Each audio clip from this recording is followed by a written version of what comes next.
Okay, in this video, we're going to be doing problem set 45, Calc AB, also valid for Calc BC, problems, and place it in the description below. Let's do it.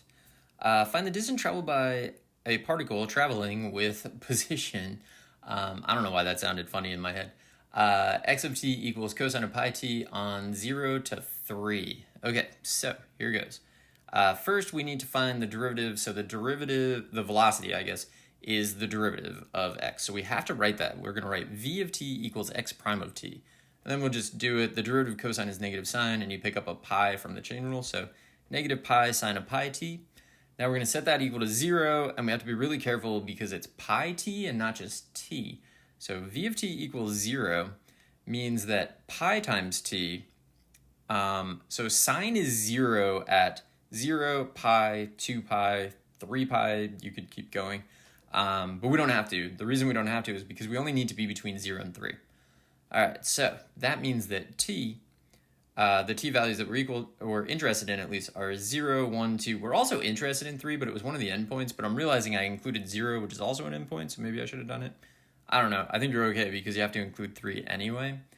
So our distance is going to be, remember, we're not just doing displacements. We have to do the absolute value of the displacement on each interval where you're moving. So from 0 to 1, 1 to 2, and then 2 to 3. That's annoying. So it's going to be, our distance is the absolute value of x of 1 minus x of 0 plus x of 2 minus x of 1, and then plus the absolute value of x of 3 minus x of 2. Whoops, x of 3 minus x of 2. Then we're going to just plug in and start writing that. So x of 1 is the cosine of pi, x of 0 is cosine of 0. So here we go. So it's the cosine of pi minus the cosine of 0 plus the cosine of 2 pi, the absolute value, cosine of 2 pi minus cosine of pi. Then we just got to remember all these things. You could probably have done something with symmetry because of the way a cosine graph works, but I didn't do it. It's like each little like hill is going to be the same length, like the same distance traveled, but did not do that. But it does as we start filling in. So cosine of pi is negative 1, cosine of 0 is 1, cosine of 2 pi is 1, cosine of pi is negative 1, cosine of 3 pi is the same as cosine of pi, so negative 1, cosine of 2 pi is positive 1. So we just end up with 2 plus 2 plus 2. We end up with 6. This is a much harder problem than I thought it was going to be. I actually messed it up entirely because I originally forgot that it was cosine of pi times t. Did the whole thing as if it was just cosine of t.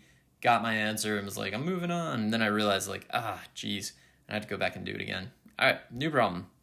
The table above gives values of the twice differentiable function f of x. So twice differentiable. That's interesting. At a minimum, how many solutions must the equation f of x equals 6.5 have? All right, so we're looking for like kind of sign changes, but we really just want to know like 6.5 is in between which consecutive y values. So if you look at the table, you can see 8 and 6 work, 5 and 7 you're in there, 7 and 6 you're also in there. So the answer is going to be 3. Let's just write it up. So the function's continuous. That's necessary. Do we know it's continuous? So I just wrote continuous. I take it back. If I had written that on my own quiz, I would take a point off because I should have said the function is differentiable and therefore continuous, but I'm not going to change that. So the function is differentiable and therefore continuous.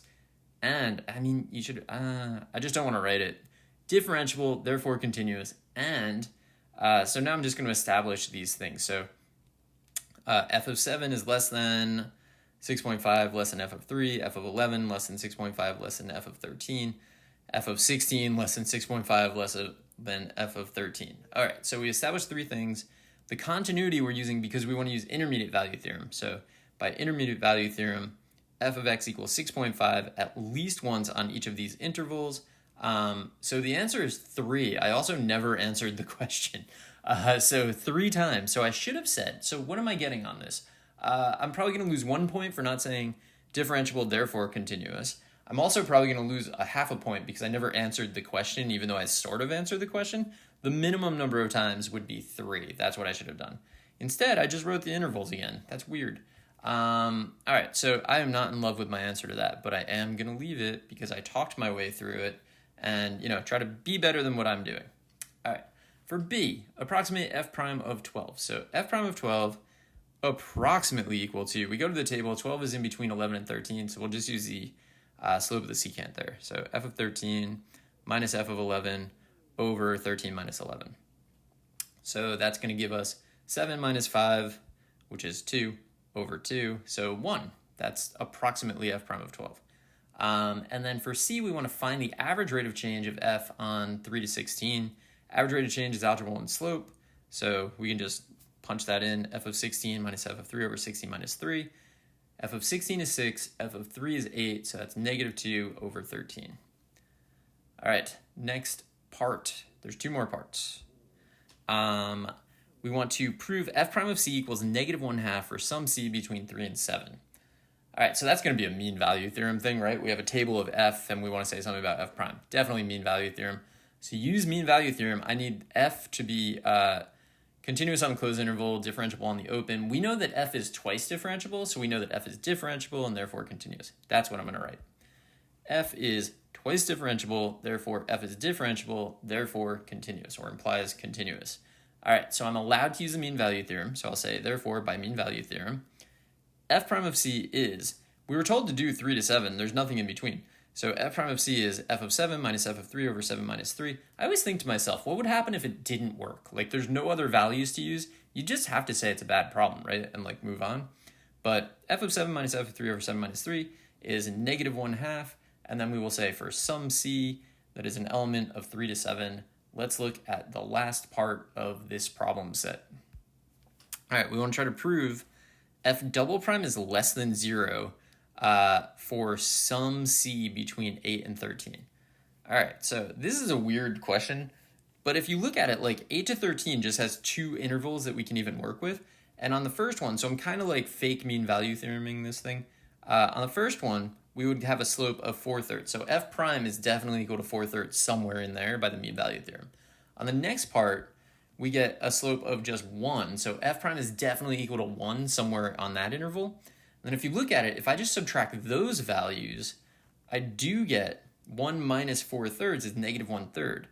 That would be applying the mean value theorem to f prime. So I can show that f double prime, if I apply the mean value theorem to f prime, it tells me about f double prime.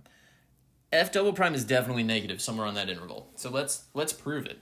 So here goes. We don't know that it's negative 1/3, by the way. We just know that it's negative because we don't know the values where you get 4/3 and where you get 1. So we don't really know the denominator, but we do know that overall it's negative. So here's how we're going to start. We need to establish that we can use the mean value theorem. F is twice differentiable, therefore differentiable, which implies continuous. So F is definitely going to be eligible for the mean value theorem, so therefore by mean value theorem. I'm going to use mean value theorem on the first interval from 8 to 11. So I'm just going to say f prime of C1, because I need to reference it, so I'm saying C1. F of 11 minus f of 8 over 11 minus 8 is 4/3 for some C1 between 8 and 11. That's because of the mean value theorem. We're going to do it again from 11 to 13.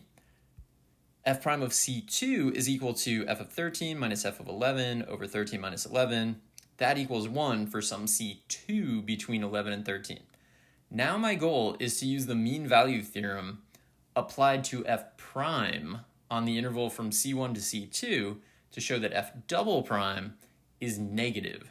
That's exactly what I'm going to do, but to use the mean value theorem on f prime, I need f prime to be differentiable and continuous. So I'm going to say since f is twice differentiable, f prime is differentiable, therefore continuous, or which implies continuous. Therefore, we can use the mean value theorem. We're just going to do the mean value theorem. So f double prime of D, I'm calling it, is f prime of C2 minus f prime of C1 over C2 minus C1 for some D between C1 and C2. Now, what does this work out to? It works out to 1 minus 4/3 over C2 minus C1.